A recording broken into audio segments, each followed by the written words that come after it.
بسم اللہ الرحمن الرحیم۔ السلام علیکم۔ پیش خدمت ہے حالات حاضرہ کا خصوصی بلیٹن۔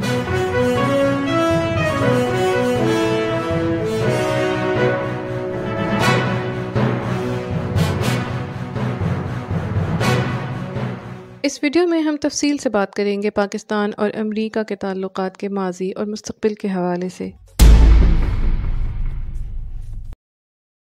پاکستان اور امریکہ کے تعلقات یوں تو 7 دہائیوں یعنی 70 سالوں پر محیط ہیں، تاہم اس میں وقت گزرنے کے ساتھ ساتھ بہت سے اتار چڑھاؤ بھی آتے رہے ہیں۔ گو کہ نئے صدر جو بائیڈن کے اقتدار میں آنے کے بعد تجزیہ کار پاکستان اور امریکہ کے تعلقات میں بہتری کے امکانات ظاہر کر رہے ہیں، لیکن ٹرمپ دور سے قبل ڈیموکریٹک پارٹی کے 8 سالہ دور میں پاکستان اور امریکہ کے تعلقات میں تناؤ دیکھا گیا تھا۔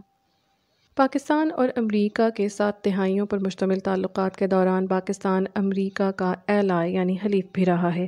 9/11 کے بعد دہشت گردی کے خلاف جنگ میں امریکہ کا فرنٹ لائن اتحادی بھی رہا، لیکن اس دوران دونوں ممالک کے درمیان اعتماد کا فقدان بھی رہا۔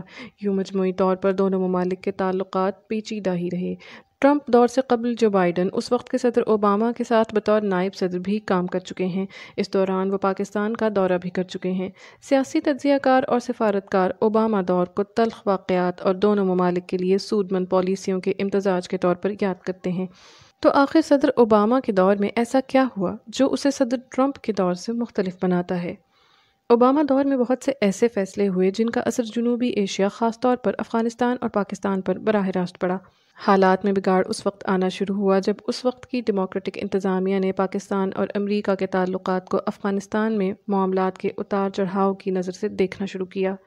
تجزیہ کاروں کا یہ کہنا ہے کہ 2009 کے بعد امریکی حکومت کے لیے افغانستان کے معاملات اتنی اہمیت اختیار کر چکے تھے کہ پاک امریکہ تعلقات کے تمام پہلو دب کر رہ گئے، جس سے بعد میں تعلقات کشیدہ ہوئے۔ افغانستان کے حالات کے پاک امریکہ تعلقات پر پڑنے والے اثرات کے بارے میں تجزیہ کاروں کا کہنا ہے کہ 2011 میں افغانستان میں امن و امان کی بگڑتی صورتحال اور جنگ میں خاطر خواہ کامیابی نہ حاصل ہونے کا ملبہ بھی امریکی انتظامیہ کی جانب سے پاکستان پر ڈالا جاتا رہا، جس کے بعد تعلقات میں مزید تناؤ آیا۔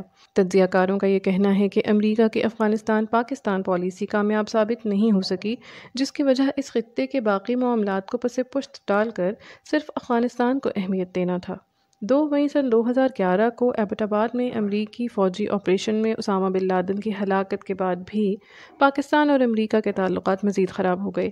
اس واقعے کے بعد جہاں پاکستان پوری دنیا کی توجہ کا مرکز بن گیا، وہیں یہ بحث بھی گرم ہو گئی کہ آیا پاکستان کی ریاست اس تمام آپریشن سے آگاہ تھی یا نہیں۔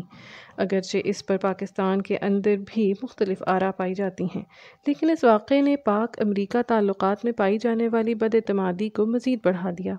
اگر یہ کہا جائے کہ سال 2011 پاک امریکہ تعلقات کے تناظر میں ایک برا سال تھا تو یہ غلط نہیں ہوگا۔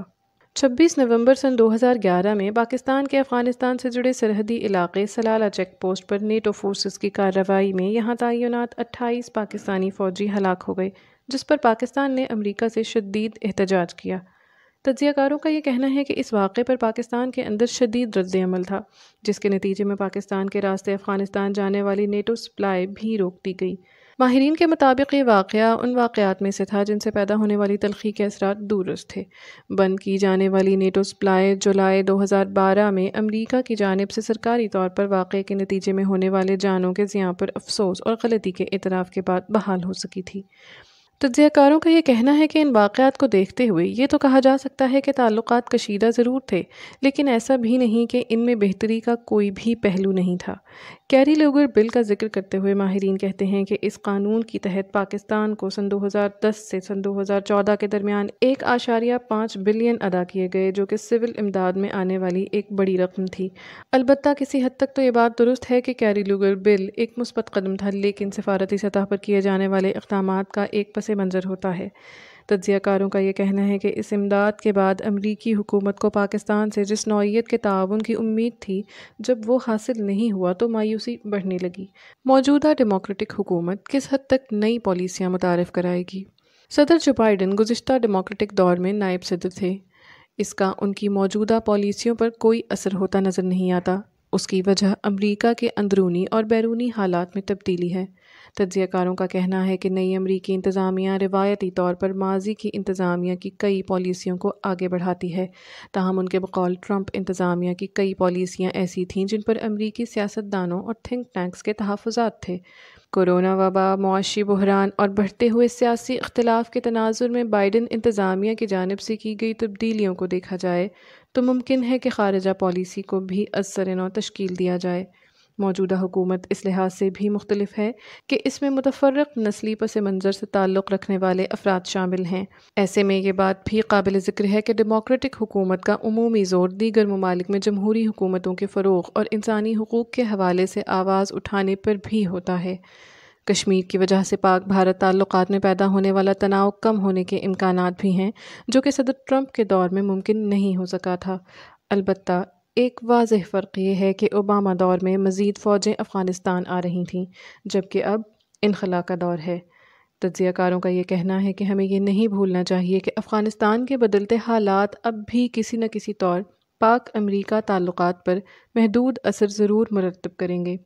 نئی امریکی حکومت کو کئی داخلی چیلنجز کا سامنا ہے، البتہ ماضی کی ڈیموکریٹک حکومت جن حالات میں حکومت کر رہی تھی وہ آج سے یکسر مختلف تھے۔ اسی لیے یہ امید کی جاتی ہے کہ اس زمانے کی غلطیوں کو پاکستان اور امریکہ دونوں ممالک میں سے کوئی بھی دہرانا پسند نہیں کرے گا۔ حالات حاضرہ کا یہ پروگرام کرنٹ افیئرز ڈائجسٹ کی ادارتی ٹیم نے تیار کیا ہے۔ آپ اپنی قیمتی آراء سے ہمیں ہمارے سوشل میڈیا لنکس کے ذریعے آگاہ کر سکتے ہیں۔ ہمارے کانٹیکٹ ڈیٹیلز ویڈیو کے ڈسکرپشن باکس میں موجود ہیں۔